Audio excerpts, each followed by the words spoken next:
महाकाल के भक्तों में कांवड़ यात्रा का विशेष महत्व है। हर साल श्रावण मास में असंख्य कांवड़िए धार्मिक स्थलों से गंगा जल से भरी कांवड़ लेकर पदयात्रा करके अपने गांव वापस लौटते हैं। इसी सफर को कांवड़ यात्रा बोला जाता है। ऐसे ही महाकाल के एक भक्त भोलाराम ने सावन माह के प्रथम सप्ताह हरिद्वार से जल लेकर बाबा विश्वनाथ वाराणसी की तरफ पैदल यात्रा प्रारंभ करने का प्रण किया।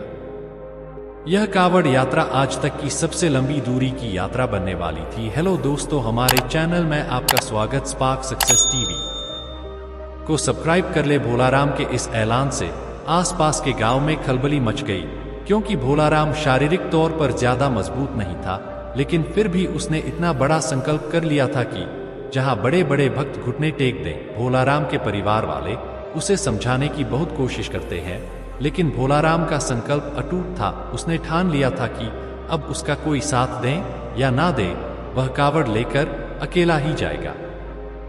भोलाराम की कांवड़ सजाने के लिए कई गांवों के लोग उपस्थित हुए थे। सभी भोलाराम का उत्साह बढ़ाते हैं। हालांकि भोलाराम को अपने महाकाल पर पूर्ण विश्वास था, इसलिए वह इस कबाड़ यात्रा के संकल्प को छोटा ही समझ रहा था। दरअसल वह पहली बार महाकाल की कांवड़ यात्रा में हिस्सा लेने जा रहा था और उसे अंदाजा भी नहीं था कि इस सफर में कितनी परेशानियां होने वाली है। भोलाराम अगली सुबह अपनी कांवड़ यात्रा अकेले ही प्रारंभ करता है।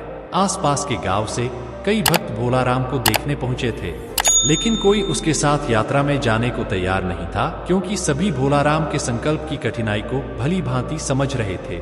भोलाराम धीरे धीरे दम बढ़ाने लगता है। भोलाराम की कांवड़ का वजन लगभग 70 किलो था, जो कि उसके शारीरिक वजन से 10 किलो अधिक था। भोलाराम कुछ ही दूर आया था कि महाकाल उसकी परीक्षा लेना शुरू कर देते हैं। भोलाराम की कांवड़ से पानी टपकने लगता है। भोलाराम पानी की मटकियों को चेक करता है तो उसे एक मटकी में छोटा सा छेद दिखाई देता है। भोलाराम मटकी का छेद बंद करने की बहुत कोशिश करता है, लेकिन उसके पास ऐसी कोई वस्तु नहीं होती जिससे पानी की धार रोकी जा सके। वह महाकाल का नाम लेकर आगे बढ़ने लगता है। अचानक उसे रास्ते में एक मजदूर दिखाई देता है, जो रोड बनाने के काम में लगा हुआ था और वह आग के पास खड़ा होकर डामर गर्म कर रहा था। भोलाराम को तुरंत तरकीब सूझी। वह मजदूर के पास जाकर थोड़ा सा डामर लेकर मटकी के छेद में लगा देता है और डामर लगते ही पानी टपकना बंद हो जाता है। भोलाराम मजदूर को धन्यवाद देते हुए आगे बढ़ जाता है। समस्या का समाधान होते ही भोलाराम का उत्साह दोगुना हो गया था और उसकी यात्रा की गति बढ़ चुकी थी। 4 घंटों की यात्रा होते ही भोलाराम बहुत थक जाता है और रोड के किनारे एक पेड़ के पास बैठ जाता है।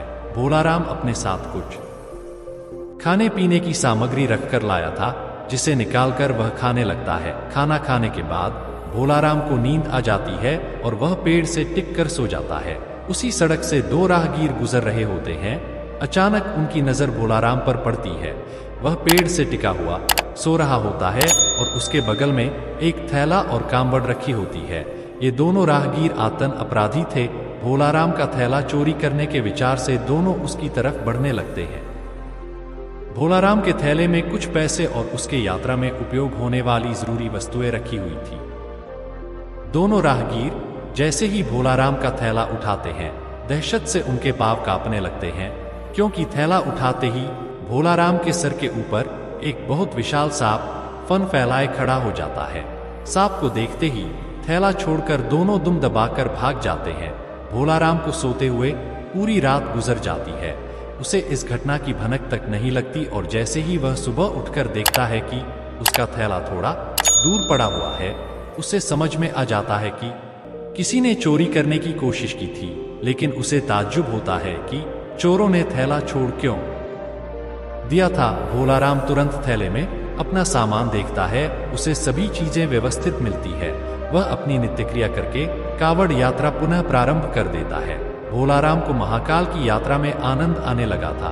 भोलाराम को रास्ते में कांवड़ ले जाते देख कई श्रद्धालु खाने पीने की वस्तुएं और पैसे उसे भेंट करते हैं। भोलाराम को सफर करते हुए 8 दिन गुजर चुके थे और अभी तक उसने आधा ही सफर तय किया था। रास्ते भर बारिश की बूंदें भोलाराम को थकान का एहसास नहीं होने दे रही थी। अभी तक तो भोलाराम को सफर में किसी खास परेशानी का सामना नहीं करना पड़ा था, लेकिन अब उलझना बढ़ने वाली थी, क्योंकि बारिश तेज होने लगी थी, नदियों का जलस्तर बढ़ रहा था और अभी भोलाराम को रास्ते में कई नदी नाले पार करने थे। भोलाराम शारीरिक दुर्बल जरूर था, लेकिन उसके हौसले बुलंद होते हैं। महाकाल की भक्ति ने उसे ऐसा साहस दिया था कि वह अपनी कावड़ यात्रा को बिना रोके आगे बढ़ता जा रहा था। अचानक भोलाराम को लोगों की भीड़ दिखाई पड़ती है। वह पास जाकर देखता है तो हैरान हो जाता है, क्योंकि नदी का पुल टूट चुका होता है और आगे जाने के लिए यही एक रास्ता था, और जब तक नदी का पानी सामान्य स्तर में नहीं आ जाता तब तक यहाँ से पार करना नामुमकिन था। भोलाराम कांवड़ लेकर सड़क पर ही बैठ जाता है और पानी नीचे उतरने का इंतजार करने लगता है। उसे बैठे 4 घंटे ही हुए थे कि अचानक एक एम्बुलेंस आकर खड़ी हो जाती है। एम्बुलेंस के अंदर मंत्री को ले जाया जा रहा था, लेकिन पुल टूटने की वजह से एम्बुलेंस को रुकना पड़ता है। लेकिन जैसे ही मंत्री के काफिले को पुल टूटने की खबर मिलती है तो वह मंत्री जी के लिए हेलीकॉप्टर भेज देते हैं। हेलीकॉप्टर पहुंचते ही मंत्री जी के साथ साथ वहां बैठे लोगों को भी नदी के उस पार जाने का मौका मिल जाता है, और उन्हीं लोगों के बीच में भोलाराम भी अपनी कावड़ लेकर हेलीकॉप्टर में बैठ जाता है और नदी पार कर लेता है। भोलाराम महाकाल को मन ही मन प्रणाम करता है और अपना सफर जारी कर देता है। कुछ दूर आगे आने के बाद भोलाराम को एक गांव के किनारे पहाड़ी के ऊपर छोटा सा मंदिर दिखाई देता है। भोलाराम को अचानक उस मंदिर में जाने का विचार आता है। वह अपनी कावड़ लेकर मंदिर की तरफ जाने लगता है।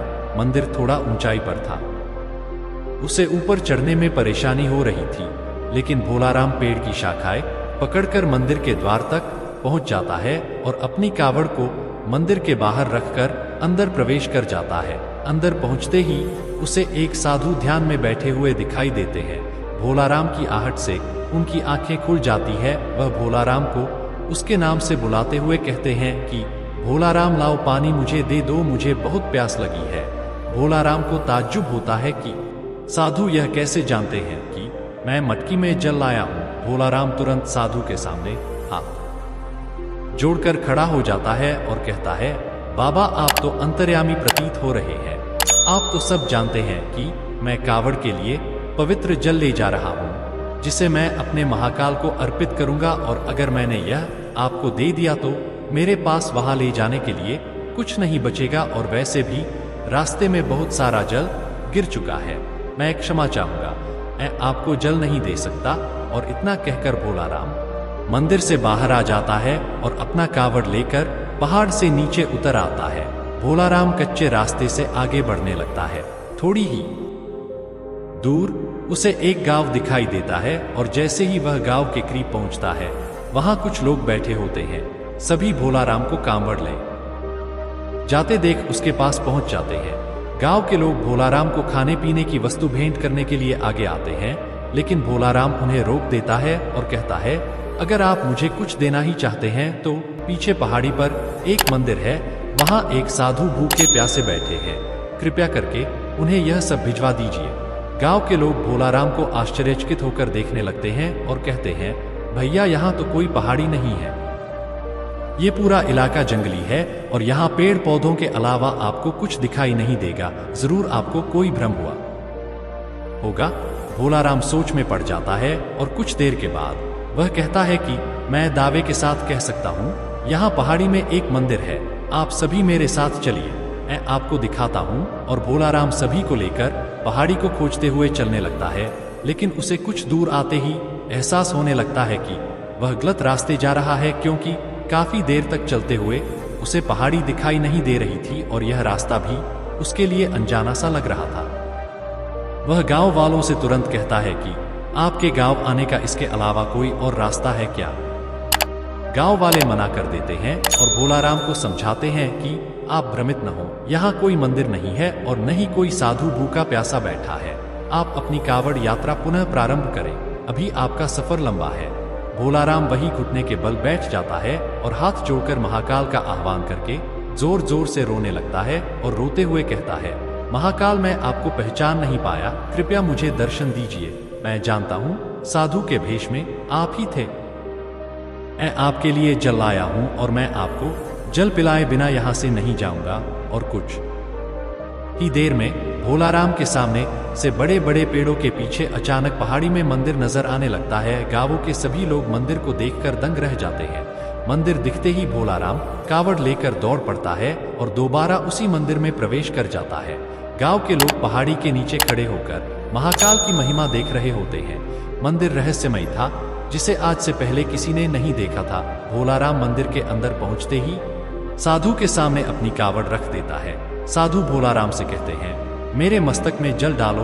और जैसे ही भोलाराम मटकी से साधु के सर में जल डालता है, अचानक उसके सामने का नजारा बदल जाता है और वह वाराणसी की गंगा नदी के किनारे पहुंच चुका होता है। उसे कुछ समझ में नहीं आता, क्योंकि अभी यहां तक पहुंचने के लिए उसे 5 दिन का सफर और करना था, लेकिन यह सफर पलक झपकते ही पूरा हो चुका था। महाकाल की महिमा को वह समझ चुका था। भोलाराम की आंखों में आंसू आ जाते हैं और वह गंगा नदी के किनारे महाकाल के ध्यान में बैठ जाता है। भोलाराम की कावड़ यात्रा स्वयं महाकाल ने संपन्न की थी, जिससे भोलाराम का जीवन धन्य हो गया था और उसकी कावड़ यात्रा पूरी होते ही महाकाल की कहानी था समाप्त हो जाती है।